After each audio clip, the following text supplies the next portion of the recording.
Hi friends, welcome to the law diaries. నేను ఇప్పుడు చెప్పబోయే సెక్షన్ ఏంటంటే ఐపీసీ 330. ఈ సెక్షన్ను బిఎన్ఎస్ 120 క్లాస్ 1గా మార్చారు. ఈ సెక్షన్ గురించి చెప్పబోయే ముందు కొంచెం మా ఛానల్ని సబ్స్క్రైబ్ చేసి లైక్ చేసి కొంచెం బెల్ ఐకాన్ ఆన్లో పెడితే మాకు కొంచెం బూస్టప్గా ఉంటుంది. ప్లీజ్ ఫ్రెండ్స్, కొంచెం సబ్స్క్రైబ్ చేయరా. అంటే ఇప్పుడు ఈ సెక్షన్లోకి వెళ్దాం. ఈ సెక్షన్ ప్రకారం ఎవరైనా ఒక వ్యక్తిని గాయపరచడం కానీ లేక బాధించడం అంటే టార్చర్ చేయడం అలాగా చేసి అతని నుంచి సమాచారం కానీ లేక అతనికి ముఖ్యమైన వ్యక్తులు కానీ లేక అతనికి బాగా సన్నిహిత వ్యక్తులు అదే ఫ్రెండ్స్ కానీ బంధువులు కానీ ఎవరైనా వ్యక్తుల నుంచి సమాచారాన్ని కానీ లేక దాని ఏదైనా ప్రకటన కానీ లేకపోతే ఏదైనా నేరం గురించి కానీ తెలుసుకోవాలనే ఉద్దేశంతో ఒక వ్యక్తిని బాధించిన అంటే ఘోరంగా కొట్టడం కానీ లేక బాధించడం ద్వారా కానీ అలా చేయాలనే ఉద్దేశంతో చేస్తే వాళ్ళకి 7 సంవత్సరముల వరకు జైలు శిక్ష, జరిమానా కూడా విధిస్తారు. అంతేకాకుండా అతన్ని బాధించడం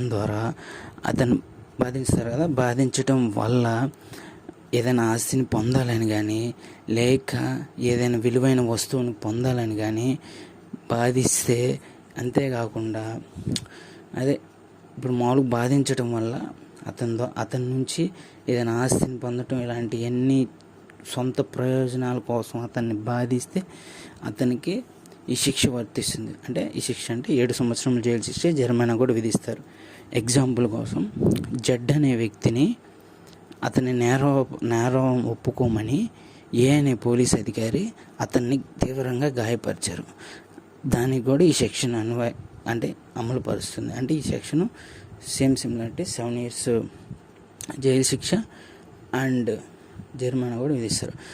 ఇంకో ఎగ్జాంపుల్ ఏంటంటే జడ్ అనే వ్యక్తిని అనే పోలీస్ అధికారి దొంగతనం చేశావు అని ఒప్పుకోమని తీవ్రంగా బాధించాడు. ఇలా బాధించినందుకు అతను కూడా ఇదే శిక్ష అమలు అవుతుంది. ఈ సెక్షన్ కింద శిక్ష అమలు అవుతుంది. అదేవిధంగా ఇంకో ఎగ్జాంపుల్, ఒక రెవెన్యూ అధికారి అంటే జడ్ అనే రెవెన్యూ అధికారి ఒక అనే వ్యక్తిని పన్ను కట్టమని బాధించాడు, అదే హింసించాడు లేదా కొట్టాడు సంథింగ్.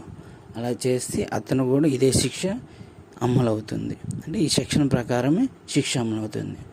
Okay friends.